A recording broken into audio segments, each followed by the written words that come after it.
London के बीचों बीच एक इमारत भारतीय स्वतंत्रता संग्राम का गुप्त अड्डा बनी, जिसका नाम था इंडिया हाउस। यह जगह उन भारतीय छात्रों और क्रांतिकारियों के लिए घर थी जो विदेश में रहकर भी भारत की आजादी के लिए काम कर रहे थे। इसकी स्थापना क्रांतिकारी और महान विचारक श्यामजी कृष्ण वर्मा ने 1905 में की थी।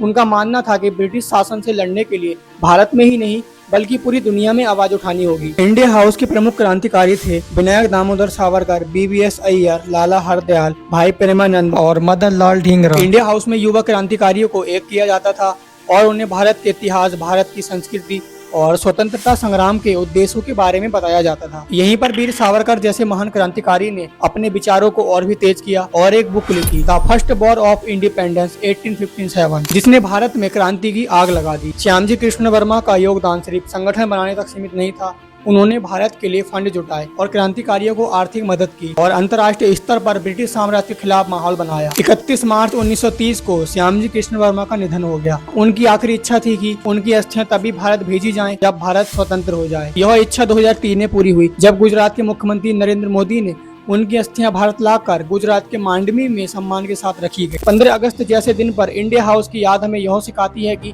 आजादी की लड़ाई सिर्फ मैदान पर तलवारों से नहीं बल्कि विचार और त्याग से भी लड़ी जाती है। विदेश में रहकर भी अपने देश के लिए जीना, यही था इंडिया हाउस का असली संदेश।